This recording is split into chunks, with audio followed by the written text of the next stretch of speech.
So hello guys, welcome to government prep desk. SSC JE का यहाँ पे official notification release हो चुका है। जो लोग यहाँ पे इस वैकेंसी का बहुत टाइम से वेट कर रहे थे, उनका वेट यहाँ पे अब खत्म हो चुका है। यहाँ पे बहुत ही अच्छी वैकेंसीज निकाली गई है, बल्क में हायरिंग हो रही है। ऑल ओवर इंडिया के कैंडिडेट सभी यहाँ पे इसको अप्लाई कर सकते हैं। जिन लोगों के पास एक्सपीरियंस है, फ्रेशर्स है, सभी टाइप के कैंडिडेट यहाँ पे इसको अप्लाई कर सकते हैं। और इसके अलावा यहाँ पे सबसे अच्छी चीज पता है क्या देखने को मिलती है, जिन लोगों को यहाँ पे नहीं पता, जो यहाँ पे इसके फॉर्म को फर्स्ट टाइम अप्लाई कर रहे होंगे, उनको मैं यहाँ पे बता देता हूँ। यहाँ पे ना आपको कोई यहाँ पे इंटरव्यू नहीं देना होता, यहाँ पे आपका डायरेक्ट सिलेक्शन होता है, जो कि सबसे ज्यादा अच्छी बात होती है। उसके अलावा यहाँ पे आपको ग्रुप बी की पोस्ट देखने को मिलती है और यहाँ पे आपको सैलरी भी बहुत ज्यादा अच्छी देखने को मिलती है। इसके अलावा वैकेंसीज की बात करें तो पिछले साल के मुकाबले यहाँ पे थोड़ी सी वैकेंसीज कम है, बट यहाँ पे ऑल दो यहाँ पे सारी चीजें अच्छी ही रखी गई हैं। तो चलिए वीडियो में आगे डिस्कस करते हैं कि क्या यहाँ पे आपका सिलेक्शन प्रोसेस रहने वाला है, कितनी वैकेंसी है, क्या यहाँ पे आपको सैलरी मिलेगी, क्या यहाँ पे आगे की चीजें रहने वाली है। इन सारी चीजों को वीडियो में आगे डिस्कस करेंगे। तो आप वीडियो को एक लाइक जरूर करना और वीडियो को शेयर जरूर करना अपने सभी दोस्तों के साथ जो यहाँ पे इसकी तैयारी कर रहे थे,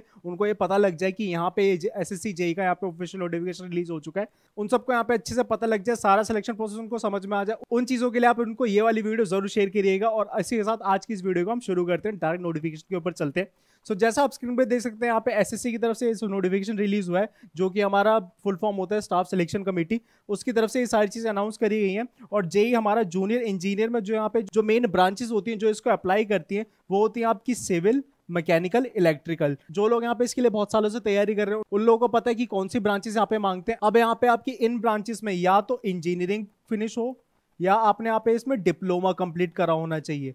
अगर आपकी ये क्वालिफिकेशन है ना, तो आप यहाँ पे इसको अप्लाई कर सकते हो। हाँ, अब इसमें एक छोटा सा मैटर ये होता है कि आपके पास अगर कुछ सम एक्सपीरियंस है, तो वो आपको हेल्प करेगा आगे यहाँ पे इसमें जॉब लेने में, क्योंकि ऑब्वियसली अगर आपके पास कुछ एक्सपीरियंस है तो यहाँ पे आपको थोड़ा एक्स्ट्रा प्रेफरेंस देखने को मिलेगी।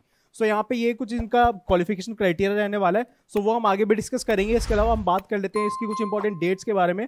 इसके फॉर्म अप्लाई होना शुरू हुए हैं आज से ही, जिस दिन मैं ये वीडियो बना रहा हूँ। आप ये वीडियो शायद 29 से 30 तारीख को देखोगे। सो इसके फॉर्म अप्लाई होना शुरू हो चुके हैं 28 मार्च 2023 से, और इसके फॉर्म की जो लास्ट डेट होने वाली है वो 18 अप्रैल 2024 होने वाली है। सो मेक श्योर अगर आप इंटरेस्टेड हो, अभी फॉर्म को अप्लाई कर देना जब आप वीडियो देख रहे हो, क्योंकि एसएससी का आपको पता है कि लास्ट टाइम तक अगर आप रुकोगे ना, 3-4 दिन पहले ही वेबसाइट इतनी बिजी होने लग जाती है ना कि आप यहाँ पे फॉर्म को अप्लाई कर ही नहीं पाओगे। तो जब वीडियो देखो तब यहाँ पे इसके फॉर्म को अप्लाई कर देना, लिंक मैंने डिस्क्रिप्शन में दे रखा है, ठीक है। इसके अलावा ये यहाँ पे अदर चीजें बता रखी हैं कि आपको विंडो, मतलब अगर आपको यहाँ पे पेमेंट वगैरह करनी है तो कब तक होगी, और यहाँ पे आपको जो एग्जाम्स होंगे उसकी यहाँ पे कुछ डेट्स उन्होंने पहले से ही नोटिफाई कर रखी है, बट ये टेंटेटिव डेट्स होती हैं, ये यहाँ पे चेंज भी होती हैं, और ऑब्वियसली यहाँ पे ज्यादातर देखा गया कि चेंज हो ही जाती हैं। इनके मुताबिक भी आपका यहाँ पे जून में एग्जाम हो जाएगा, और मतलब यहाँ पे आपका जून में हो ही जाएगा ऑलमोस्ट, अगर सब कुछ चीजें ठीक रही तो, क्योंकि इलेक्शन वगैरह तो चीजें यहाँ पे आगे भी फॉरवर्ड हो सकती हैं, ठीक है। चलिए अब आगे बढ़ते हैं, ठीक है। इसके अलावा बात करते हैं यहाँ पे जो ऑर्गेनाइजेशन है, मतलब यहाँ पे आपकी वेरियस ऑर्गेनाइजेशन में वेरियस पोस्ट यहाँ पे निकली है।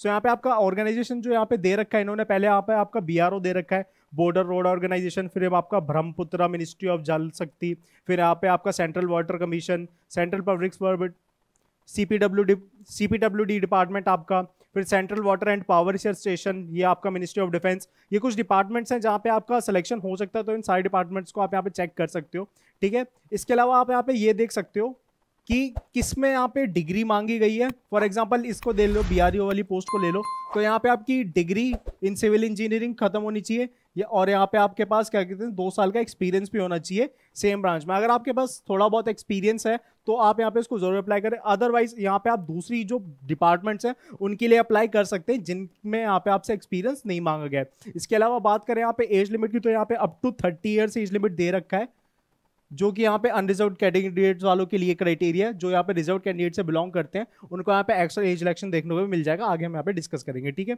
इसके अलावा आप देख सकते हैं, जैसे कि यहाँ पे देख सकते हैं ब्रह्मपुत्रा बोर्ड मिनिस्ट्री ऑफ जल शक्ति, यहाँ पे डिप्लोमा मांगा गया है।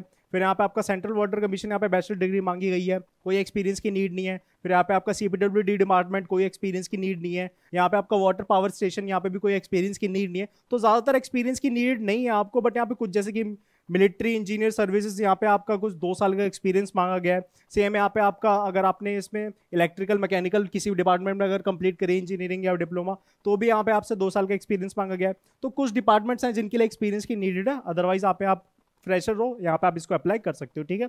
चलिए अब आगे बढ़ते हैं, बात कर लेते हैं यहाँ पे वैकेंसीज डिस्ट्रीब्यूशन के बारे में। सो आप यहाँ पे देख सकते हो कि कितनी वैकेंसी किस किस डिपार्टमेंट के लिए यहाँ पे डिस्ट्रीब्यूट कर रखी है, ठीक है। ये सारे डिपार्टमेंट कैटेगरी वाइज यहाँ पे सबको डिस्ट्रीब्यूट किया हुआ है कि क्या वैकेंसी किस किस के लिए यहाँ पे निकली हुई है। सो आपको यहाँ पे पता लग जाएगा कि किसके लिए यहाँ पे कितनी वैकेंसी निकली हुई है, ठीक है। सो उनको आप चेक करके आप उसके अकॉर्डिंग यहाँ पे फॉर्म अप्लाई कर सकते हो, ठीक है। और वैकेंसीज का कुछ नहीं है, मैं कह रहा हूँ अगर 5 वैकेंसी भी निकली हुई है ना, और आप श्योर हो कि मैंने यहाँ पे अपनी तैयारी बहुत अच्छे से कर रखी है, मैं इसके एग्जाम को फोड़ सकता हूँ, तो 5 वैकेंसी होने से भी यार आपको फर्क नहीं पड़ता है, आप वहाँ पे उसमें से क्लियर कर ही लोगे, ठीक है। चलिए अब आगे बढ़ते हैं, बात करते हैं यहाँ पे इसके और इंपॉर्टेंट पॉइंट्स के बारे में, ठीक है। ये हमारे पीडब्ल्यूडी वाले कैंडिडेट्स के लिए कुछ सेक्शन दे रखे हैं, सो कोई भी कैंडिडेट्स हो तो यहाँ पे इस सेक्शन को ध्यान से पढ़ लेना, ठीक है। इसके अलावा आगे बढ़ते हैं, ये नेशनलिटी दे रखी है नेपाल, भूटान, अगर आप अभी रिफ्यूजी भी हो, कुछ टाइम से इंडिया में रह रहे हो, तो भी आप अभी इसके फॉर्म को अप्लाई कर सकते हो। इसके अलावा बात करें यहाँ पे इसके एक्स्ट्रा एज रिलैक्सेशन की, तो आप देख सकते हैं यहाँ पे जो SC/ST कैटेगरी से बिलोंग करते हैं उनको यहाँ पे 5 साल का, और यहाँ पे OBC वाले कैंडिडेट्स को 3 साल का, और यहाँ पे PWD वालों को 10 साल का एक्स्ट्रा एज रिलैक्सेशन देखने को मिल जाएगा, ठीक है। चलिए अब आगे बढ़ते हैं, बात करते हैं कुछ और इंपॉर्टेंट पॉइंट्स के बारे में इसके। इसके अलावा बात करते हैं यहाँ पे इसकी एप्लीकेशन फीस की, तो यहाँ पे इसकी एप्लीकेशन फीस होने वाली है 100 रुपीज़, और यहाँ पे SC/ST कैंडिडेट्स के लिए कोई भी फीस नहीं होने वाली है, फ्री ऑफ कॉस्ट यहाँ पे वो इसके फॉर्म को अप्लाई कर सकते हैं। और यहाँ पे इन्होंने दिया हुआ कि how to apply application fees, so आप यहाँ से सारी चीज़ें पढ़ सकते हैं। जैसे आप इस वेबसाइट पे जाओगे, क्लिक करोगे, नोटिफिकेशन अगर आप यहाँ पे ओपन करके पढ़ रहे हो सारी चीज़ें, आपको यहाँ पे लिंक मिलेगा, जैसे इस पर आप क्लिक करोगे SSC की ऑफिशियल वेबसाइट पे आप रिडायरेक्ट हो जाओगे, और यहाँ पे जाके आप इसके फॉर्म को अप्लाई कर सकते हो। जो लोग यहाँ पे पहली बार आए होंगे उनको यहाँ पे रजिस्टर करना होगा अपने आप को, देन आपका रजिस्ट्रेशन नंबर जब आपको मिल जाएगा उसके बाद आप यहाँ पे इसके फॉर्म को अप्लाई कर सकते हो। और किसी को फॉर्म अप्लाई का वीडियो चाहिए तो मैं आई बटन में लिंक अटैच कर रहा हूँ, आप उसको देख के बहुत अच्छे से यहाँ पे फॉर्म यहाँ पे फिल कर पाओगे। मैंने पहले ही उसकी एक वीडियो बना रखी है, उसमें आपको देख के समझ में आ जाएगा कि कैसे आपको इसके फॉर्म को अप्लाई करना है। फिर भी आपको अगर कोई प्रॉब्लम आ जाती है तो भी आप मुझे कमेंट सेक्शन में आके पूछ सकते हैं, मैं आपके सारे डाउट को यहाँ पे रिजॉल्व करूंगा। एक बार जाके लेकिन उस वीडियो को जरूर देख लेना, आपकी जितने भी यहाँ पे डाउट्स होंगे ना वो ज्यादातर वहाँ पे क्लियर हो जाएंगे, ठीक है। चलिए अब आगे बढ़ते हैं, बात करते हैं नोटिफिकेशन में आगे चलते हैं। अब बात करते हैं इसके एग्जाम सेंटर्स की, तो वैसे तो इसके एग्जाम सेंटर्स आपको ऑल ओवर इंडिया को देखने को मिल जाएंगे, बट यहाँ पे इन्होंने दे रखा है कि कहाँ पे इनके एग्जाम सेंटर पड़ेंगे।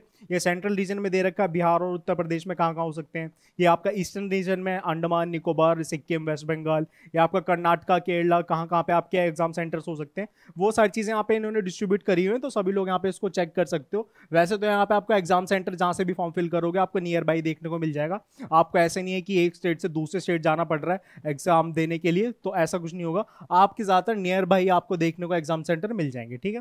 चलिए अब आगे बढ़ते हैं, बात करते हैं इसके मोस्ट इंपॉर्टेंट इसके सिलेक्शन प्रोसेस की, कि इसके सिलेक्शन प्रोसेस क्या होगा, क्या एग्जाम होगा, क्या क्या चीज़ें आएंगी, ठीक है। सो इसका सिलेक्शन प्रोसेस आपका रखा गया है 3 स्टेजेस में। फर्स्ट में आपका एग्जाम होगा, देन आपका सेकंड में एक एग्जाम होगा, थर्ड में डायरेक्ट आपका डॉक्यूमेंट वेरिफिकेशन होगा, कोई आपका इंटरव्यू नहीं होगा, यहाँ पे डायरेक्ट आपका यहाँ पे डॉक्यूमेंट वेरिफिकेशन होने वाला है, ठीक है। तो पहले एग्जाम को डिस्कस कर लेते हैं, ठीक है। तो यहाँ पे आपके 2 पेपर होने वाले हैं, सेम डे पे होंगे, पेपर 1 और आपका पेपर 2, ठीक है। पेपर 1 में आपका कंप्यूटर बेस्ड टेस्ट रहने वाला है, ठीक है, जिनको आप यहाँ पे कुछ 3 सेक्शन में डिवाइड किया हुआ है, ठीक है। फर्स्ट में आपका जनरल इंटेलिजेंस और रीजनिंग पूछा जाएगा। रीजनिंग अगर कोई भी कैंडिडेट पढ़ना चाहता है ना, तो मैंने यहाँ पे एक न्यू सीरीज शुरू करी है रीजनिंग की, जहाँ पे हम रीजनिंग को बेसिक कॉन्सेप्ट से लेकर एडवांस कॉन्सेप्ट तक सब यहाँ पे क्लियर कर रहे हैं। सो कोई भी अगर रीजनिंग पढ़ना चाहता है, मैं लिंक डिस्क्रिप्शन में दे रहा हूँ, वहाँ पे जाके रीजनिंग की बिल्कुल बेसिक से क्लासेस ले सकता है और यहाँ पे अपनी स्टडी को अच्छे से कर सकता है, ठीक है। सो यहाँ पे आपका एक रीजनिंग का सब्जेक्ट रहेगा जिसके में से 50 क्वेश्चन आपसे पूछे जाएंगे 50 मार्क के, ठीक है। फिर आपका दूसरा सब्जेक्ट होगा जनरल अवेयरनेस, ठीक है। फिर थर्ड सेक्शन को 2 पार्ट में डिवाइड किया हुआ है, जिसमें पार्ट 1A में होगा आपका जनरल इंजीनियरिंग का, जिसमें आपका सिविल्स और अदर स्ट्रक्चरल होगा, ठीक है। और यहाँ पे आपका पार्ट बी में हो सकता है इलेक्ट्रिकल का, और पार्ट 3 हो सकता है इंजीनियरिंग। मतलब जो आपकी ब्रांचेस रही हैं उसके रिलेटेड यहाँ पे आपसे क्वेश्चन पूछा जाएगा, ठीक है, जिसमें से आपसे 100 क्वेश्चन पूछ जाएंगे, 100 मार्क्स मिलेंगे, और यहाँ पे जनरल अवेयरनेस का 50 क्वेश्चन 50 मार्क्स आपको मिलेंगे, ठीक है। 2 घंटा यहाँ पे आपको ड्यूरेशन मिलेगी इस एग्जाम की, और 2 घंटा 40 मिनट मिलेगी पीडब्ल्यूडी वाले कैंडिडेट्स को, ठीक है।